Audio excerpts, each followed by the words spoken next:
आप जिसे सपने में देख रहे हो वो आपके पास ही है। जो आपको कल चाहिए वो भी आपके पास ही है। देखा, यही तो चाबी है। जो आपको चाहिए वो आपके पास ही है, वो वही पड़ा हुआ है। उसने क्या कहा था इफिसियों 1:3 में? उसने हमें सभी प्रकार की आशीष दी है। कहा? हमें मसीह में और स्वर्गीय स्थानों में। तो जिसकी जरूरत तुम्हें आज है उसकी जरूरत तुम्हें कल भी होगी। भूतकाल में जो जरूरत थी वो तुम्हारे पास ही थी। ये रहा सौदा।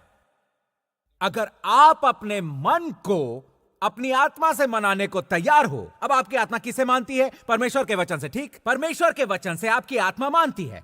आपकी आत्मा आपके शरीर के मानने के अनुसार बिल्कुल नहीं चलती। आपका शरीर जो देखता है उसे मानता है, जो वो सुनता है वो जो चख सकता है। आपका शरीर 5 इंद्रियों से माना जाता है। ओके, आपका शरीर 5 इंद्रियों के संवेदकों से माना जाता है। आपकी आत्मा वचन को मानती है। अब आपके दिमाग को एक पक्ष लेना ही होगा। अगर आपका दिमाग आपके आत्मा का साथ देता है तो उसे वचन को मानने का फैसला करना ही होगा। इसलिए पवित्र पुस्तक कहती है कि परमेश्वर के वचन से अपने दिमाग को नया करो। परमेश्वर के वचन से अपने दिमाग को नया करके बदलाव लाओ। अगर आप अपने मन को, जिसमें आपका दिमाग, आपकी इच्छा, आपकी भावना, आपका व्यक्तित्व, आपकी चेतना, अगर आपका मन वचन से राजी हो तो वो आत्मा के अनुरूप होगा। और अगर आपका मन और आत्मा एक ही बात मानती हो तो आपके शरीर को वो जो कहेंगे वैसा ही करना होगा। पर अगर आपका शरीर और 5 इंद्रियां और जगत की वस्तुएं आपके मन को मनाने में सफल हो गई, तब आपका तन और मन एक साथ हो जाएगा। पर यह समझ लीजिए कि वो आत्मा के विरोध में नहीं होगी। बस आप आत्मिक स्रोत से कट कर रह जाएंगे। आपकी आत्मा में जमा किए हुए स्रोतों से आप कुछ भी लेने में सफल नहीं हो पाएंगे। अब मैं चाहूंगा आप इसे देखें। अगर आप दुनिया के काम करने के तरीकों को देखने में व्यस्त हैं और परमेश्वर के वचन पर ध्यान नहीं दे रहे, तो आप शारीरिक इंद्रियों और अपने मन को एक साथ जोड़ने की अनुमति देंगे और परमेश्वर के वचन और उसकी आत्मा के आधार की बजाय सभी निर्णय अपनी इंद्रियों के अनुसार करना शुरू कर देंगे। उसके बाद फिर क्या होगा? आप यहां आते हैं और सचमुच आपको चंगाई की जरूरत है और जो दुनिया नहीं दे सकती वो चीज चाहिए, पर आपके आत्मिक पुरुष के पास है, लेकिन उनके पास पहुंच नहीं सकते जब तक कि आप अपने मन को आत्मा से नहीं जोड़ते जो कि वचन से ही मानती है। फिर आपको वचनों से अपने शरीर को मनाना है। आप मेरी बात समझ रहे हैं? हमारे पास जीवन और ईश्वर से जुड़ी हर चीज है, पर समझ लीजिए कि शैतान आपकी सोच पर हमला करना चाहता है। वो चाहता है कि आप अपनी हर सोच को सही समझ लें, पर जैसा आप सोचते हैं अगर वो वचन के अनुसार नहीं है तब वो बेकार है। आप जिसे सपने में देख रहे हो वो आपके पास ही है। जो आपको कल चाहिए वो भी आपके पास ही है। देखा, यही तो चाबी है। जो आपको चाहिए वो आपके पास ही है, वो वही पड़ा हुआ है। उसने क्या कहा था इफिसियों 1:3 में? उसने हमें सभी प्रकार की आशीष दी है। कहा? हमें मसीह में और स्वर्गीय स्थानों में। तो जिसकी जरूरत तुम्हें आज है उसकी जरूरत तुम्हें कल भी होगी। भूतकाल में जो जरूरत थी वो तुम्हारे पास ही थी। यह रहा सौदा। अगर आप अपने मन को अपनी आत्मा से मनाने को तैयार हो। अब आपकी आत्मा किसे मानती है? परमेश्वर के वचन से। ठीक, परमेश्वर के वचन से आपकी आत्मा मानती है। आपकी आत्मा आपके शरीर के मानने के अनुसार बिल्कुल नहीं चलती। आपका शरीर जो देखता है उसे मानता है, जो वो सुनता है वो जो चख सकता है। आपका शरीर 5 इंद्रियों से माना जाता है। ओके, आपका शरीर 5 इंद्रियों के संवेदकों से माना जाता है। आपकी आत्मा वचन को मानती है। अब आपके दिमाग को एक पक्ष लेना ही होगा। अगर आपका दिमाग आपके आत्मा का साथ देता है तो उसे वचन को मानने का फैसला करना ही होगा। इसलिए पवित्र पुस्तक कहती है कि परमेश्वर के वचन से अपने दिमाग को नया करो। परमेश्वर के वचन से अपने दिमाग को नया करके बदलाव लाओ। अगर आप अपने मन को, जिसमें आपका दिमाग, आपकी इच्छा, आपकी भावना, आपका व्यक्तित्व, आपकी चेतना, अगर आपका मन वचन से राजी हो तो वो आत्मा के अनुरूप होगा। और अगर आपका मन और आत्मा एक ही बात मानती हो तो आपके शरीर को वो जो कहेंगे वैसा ही करना होगा। पर अगर आपका शरीर और 5 इंद्रियां और जगत की वस्तुएं आपके मन को मनाने में सफल हो गई, तब आपका तन और मन एक साथ हो जाएगा। पर यह समझ लीजिए कि वो आत्मा के विरोध में नहीं होगी। बस आप आत्मिक स्रोत से कट कर रह जाएंगे। आपकी आत्मा में जमा किए हुए स्रोतों से आप कुछ भी लेने में सफल नहीं हो पाएंगे। अब मैं चाहूंगा आप इसे देखें।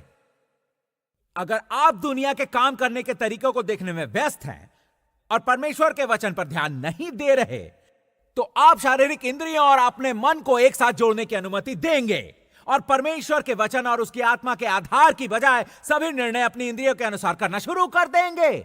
उसके बाद फिर क्या होगा? आप यहां आते हैं और सचमुच आपको चंगाई की जरूरत है और जो दुनिया नहीं दे सकती वो चीज चाहिए, पर आपके आत्मिक पुरुष के पास है, लेकिन उनके पास पहुंच नहीं सकते जब तक कि आप अपने मन को आत्मा से नहीं जोड़ते जो कि वचन से ही मानती है। फिर आपको वचनों से अपने शरीर को मनाना है। आप मेरी बात समझ रहे हैं? हमारे पास जीवन और ईश्वर से जुड़ी हर चीज है, पर समझ लीजिए कि शैतान आपकी सोच पर हमला करना चाहता है। वो चाहता है कि आप अपनी हर सोच को सही समझ लें, पर जैसा आप सोचते हैं अगर वो वचन के अनुसार नहीं है तब वो बेकार है। आप जिसे सपने में देख रहे हो वो आपके पास ही है। जो आपको कल चाहिए वो भी आपके पास ही है। देखा, यही तो चाबी है। जो आपको चाहिए वो आपके पास ही है, वो वही पड़ा हुआ है। उसने क्या कहा था इफिसियों 1:3 में? उसने हमें सभी प्रकार की आशीष दी है। कहां? हमें मसीह में और स्वर्गीय स्थानों में। तो जिसकी जरूरत तुम्हें आज है उसकी जरूरत तुम्हें कल भी होगी। भूतकाल में जो जरूरत थी वो तुम्हारे पास ही थी। यह रहा सौदा। अगर आप अपने मन को अपनी आत्मा से मनाने को तैयार हो। अब आपकी आत्मा किसे मानती है? परमेश्वर के वचन से। ठीक, परमेश्वर के वचन से आपकी आत्मा मानती है।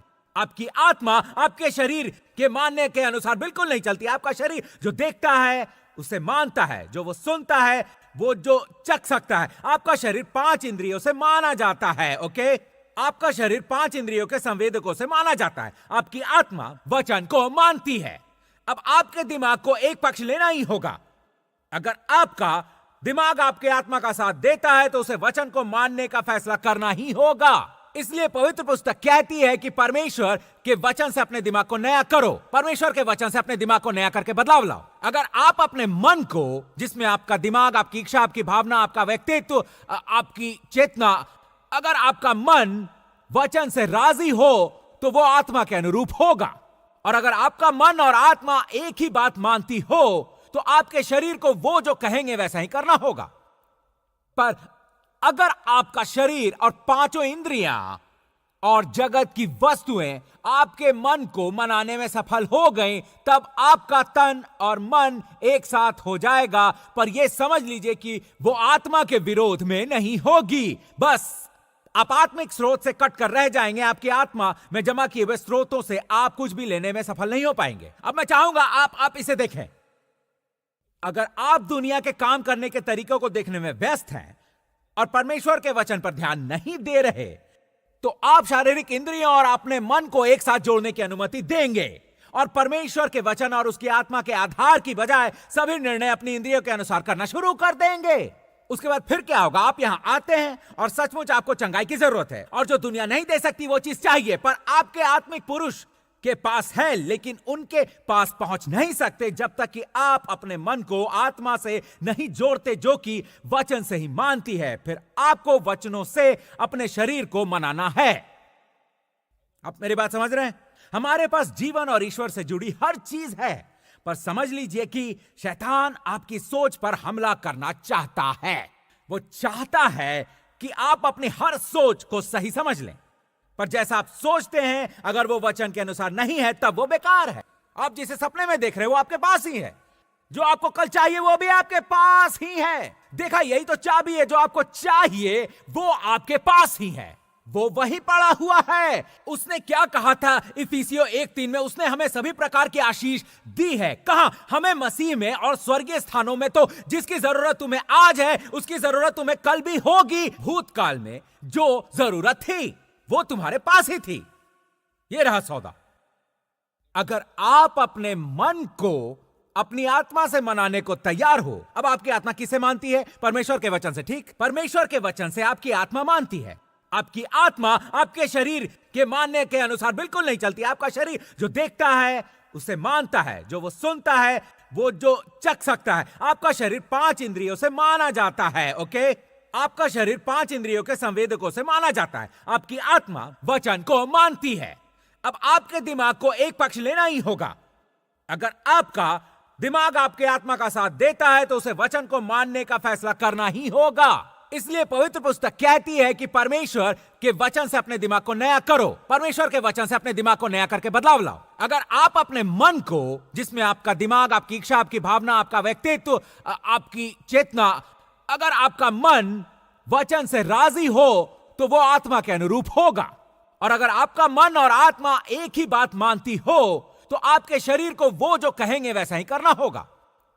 पर अगर आपका शरीर और पांचों इंद्रियां और जगत की वस्तुएं आपके मन को मनाने में सफल हो गई, तब आपका तन और मन एक साथ हो जाएगा। पर यह समझ लीजिए कि वो आत्मा के विरोध में नहीं होगी। बस आप आत्मिक स्रोत से कट कर रह जाएंगे। आपकी आत्मा में जमा किए हुए स्रोतों से आप कुछ भी लेने में सफल नहीं हो पाएंगे। अब मैं चाहूंगा आप इसे देखें। अगर आप दुनिया के काम करने के तरीकों को देखने में व्यस्त हैं और परमेश्वर के वचन पर ध्यान नहीं दे रहे, तो आप शारीरिक इंद्रियों और अपने मन को एक साथ जोड़ने की अनुमति देंगे और परमेश्वर के वचन और उसकी आत्मा के आधार की बजाय सभी निर्णय अपनी इंद्रियों के अनुसार करना शुरू कर देंगे। उसके बाद फिर क्या होगा? आप यहां आते हैं और सचमुच आपको चंगाई की जरूरत है और जो दुनिया नहीं दे सकती वो चीज चाहिए, पर आपके आत्मिक पुरुष के पास है, लेकिन उनके पास पहुंच नहीं सकते जब तक कि आप अपने मन को आत्मा से नहीं जोड़ते जो कि वचन से ही मानती है। फिर आपको वचनों से अपने शरीर को मनाना है। आप मेरी बात समझ रहे हैं?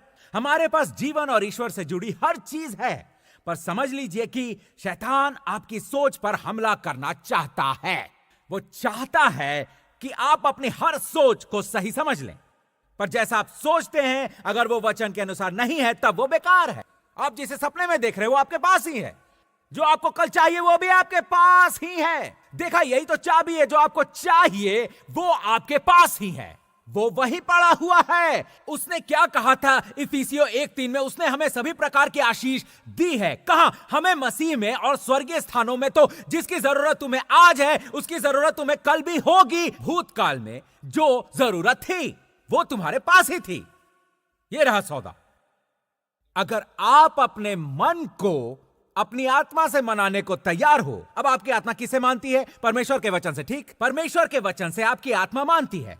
आपकी आत्मा आपके शरीर के मानने के अनुसार बिल्कुल नहीं चलती। आपका शरीर जो देखता है उसे मानता है, जो वो सुनता है, वो जो चख सकता है। आपका शरीर 5 इंद्रियों से माना जाता है। ओके, आपका शरीर 5 इंद्रियों के संवेदकों से माना जाता है। आपकी आत्मा वचन को मानती है। अब आपके दिमाग को एक पक्ष लेना ही